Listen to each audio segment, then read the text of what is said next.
সবুজে ঘেরা এক শান্ত গ্রামের পাশে ছিল ছোট্ট একটি বন। সেই বনে থাকত এক অপরূপ সুন্দর ময়ূর। তার পেখমের রং ছিল নীল সবুজ সোনালি আলোয় ঝলমল করা। যখন সে নাচত তখন বনজঙ্গল থমকে যেত। পাখিরা গান থামিয়ে তাকিয়ে থাকত, হরিণ দাঁড়িয়ে পড়ত, এমনকি বাতাসও যেন ধীরে বইত। কিন্তু ময়ূরের একটি বড় দোষ ছিল। সে ছিল ভীষণ অহংকারী। সে ভাবত তার মতো সুন্দর আর কেউ নেই।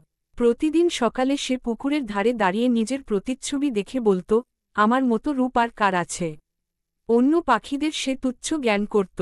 একদিন একটি কাক এসে ময়ূরকে বলল, বন্ধু, তোমার রূপ সত্যিই সুন্দর, কিন্তু রূপের সঙ্গে যদি নম্রতা না থাকে তবে তা বেশি দিন টেকে না। ময়ূর হেসে উত্তর দিল, তোমার মতো কালো পাখি আমাকে উপদেশ দিচ্ছে।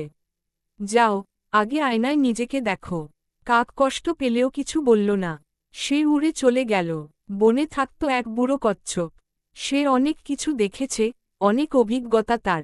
একদিন সে ময়ূরকে ডেকে বলল, বাবা, রূপ ঈশ্বরের দান, কিন্তু অহংকার মানুষের নিজের তৈরি। অহংকার মানুষকে একা করে দেয়। ময়ূর তাচ্ছিল্যের সঙ্গে বলল, আপনি বুড়ো হয়ে গেছেন, তাই এসব কথা বলেন। এখনকার দুনিয়ায় রূপই সব। কিছুদিন পর বর্ষা এল। আকাশ কালো মেঘে ঢেকে গেল।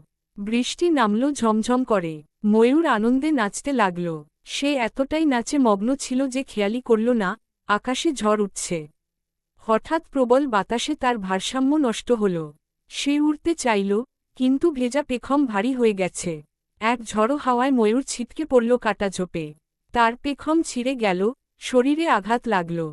সে ব্যথায় কাতরাতে লাগল। সাহায্যের জন্য ডাকল, কিন্তু যেসব পাখিকে সে আগে অবহেলা করেছিল তারা কেউ কাছে এল না। অনেকক্ষণ পরে সেই কাকটি ফিরে এল। ময়ূরের অবস্থা দেখে সে থেমে গেল। ময়ূর লজ্জায় মাথা নিচু করে বলল, বন্ধু, আমি ভুল করেছি। আজ যদি পারো আমাকে বাঁচাও। কাক আর কিছু বলল না। সে দ্রুত অন্য পাখিদের ডেকে আনল। সবাই মিলে ময়ূরকে নিরাপদ জায়গায় নিয়ে গেল। কচ্ছপও এল। সে বলল, দেখলে বাবা, বিপদে রূপ নয়, বন্ধু আর ভালোবাসাই কাজে আসে। কয়েকদিনের যত্নে ময়ূর সুস্থ হয়ে উঠল। তার পেখম আবার গজাল, যদিও আগের মতো ঝলমলে হতে সময় লাগল। কিন্তু তার মন বদলে গেল। এখন সে আর অহংকার করে না। সে সবাইকে সম্মান করে, ছোট বড় সবাইকে বন্ধু ভাবে। একদিন সকালে ময়ূর আবার পুকুরের ধারে দাঁড়াল। কিন্তু এবার সে নিজের রূপ দেখে গর্ব করল না। সে মনে মনে বলল, রূপ থাকুক বা না থাকুক, ভালো মনই আসল সৌন্দর্য। সেই দিন থেকে বন আবার শান্ত হয়ে উঠল। আর ময়ূরের নাচে শুধু রং নয়, ছিল নম্রতার আলো।